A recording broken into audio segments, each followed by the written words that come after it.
Cécile de la Cour-Métrinale, bonjour. Bonjour.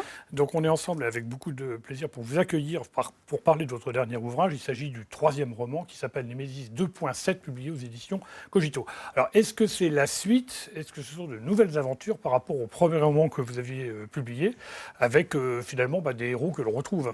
Alors en fait, oui, ce sont les mêmes héros que mon premier livre, Association Génus, 5 ans après leurs premières aventures. Et également, on retrouve Justine de mon deuxième roman, Ange Gardien, avec quelques années de plus aussi. Justine, c'est un chercheur. Voilà, elle est scientifique et elle se retrouve prise dans l'enquête qui occupe les deux personnages principaux, qui sont Théa et Martin. Théa qui est journaliste et Martin lieutenant de police, et qui enquête sur un laboratoire scientifique qui est soupçonné à la fois de pratiquer des expériences illégales sur les animaux et aussi le clonage humain. Alors bon, j'ai bien aimé votre livre. Je vais vous faire une confidence, je ne l'ai pas terminé. Alors surtout, ne me dites pas la fin, mais j'en sais suffisamment pour comprendre. Alors déjà, le style d'écriture qui est fluide, qui est sympathique. Alors bon, vous parlez d'une journaliste et d'un lieutenant de police. Quelquefois, dans le grand public, on confond les deux. Quand on parle d'enquête, là, on est bien d'accord. Et d'ailleurs, vous le soulignez vous-même dans votre ouvrage, leur travail est tout à fait complémentaire. Tout à fait. Et ils poursuivent le même but. Alors, dans ce livre, vous parlez du clonage, puisque c'est de ça dont il s'agit.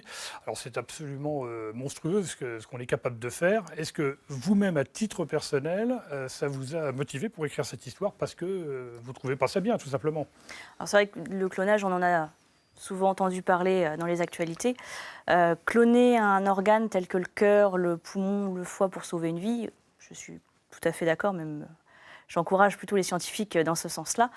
Par contre, cloner un être humain dans son entier, je pense que ça dériverait très vite vers la création d'une armée, et je ne pense pas que ce soit une bonne solution. Voilà, une armée de robots en quelque Voilà. sorte. Alors vous évoquez aussi, puisque l'histoire se passe dans quelques années, pas si lointain que ça finalement. Non, dans à peine une vingtaine d'années. Voilà, et vous évoquez le fait qu'il y a une surpopulation. Oui. Et par exemple, à un moment où on enterre une amie qui a été tuée, on l'a poussée sous un métro. Et en fait, vous expliquez qu'à cette époque-là, la crémation est absolument obligatoire. Exactement. Parce qu'il n'y a plus assez de place, etc. Est-ce que ça ne va pas de pair justement avec le risque de clonage et d'eugénisme qui consiste, entre guillemets, à éliminer ceux qui ne sont pas du niveau? Vous évoquez l'héroïne qui a un QI absolument extraordinaire. Et cette tentation qui pourrait consister à dire on va sauver la planète avec les gens qui sont, justement, qui sont du niveau.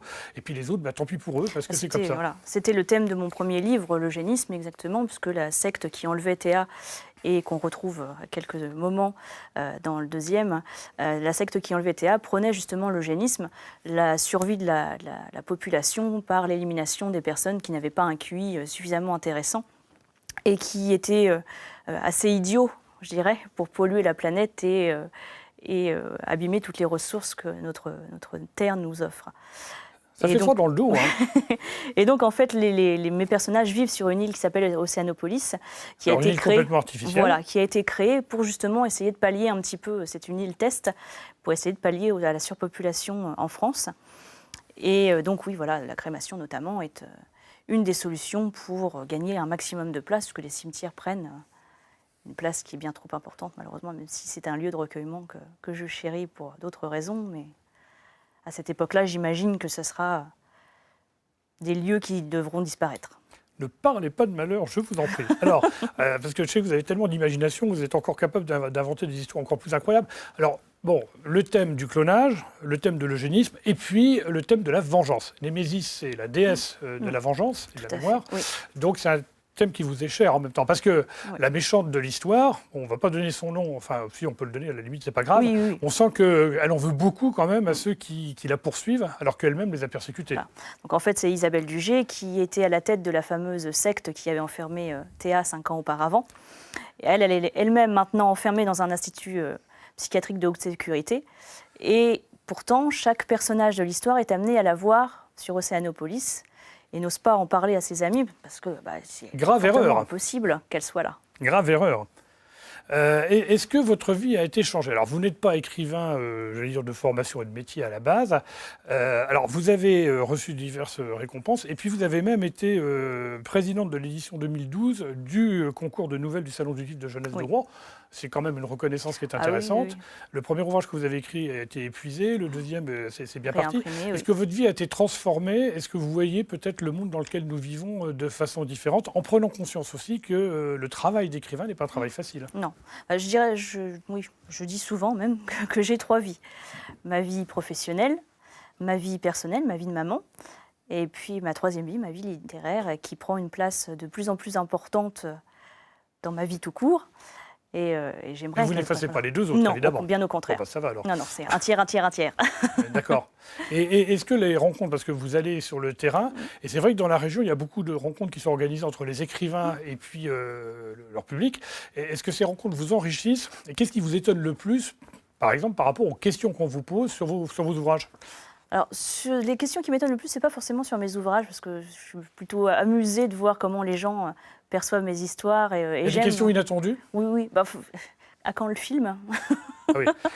Alors ça, je suis un peu d'accord. Je trouve que ça ressemble vraiment à un scénario de film Ce serait formidable. d'anticipation, non pas spécialement futuriste, mais d'anticipation. Ah oui, ce serait formidable.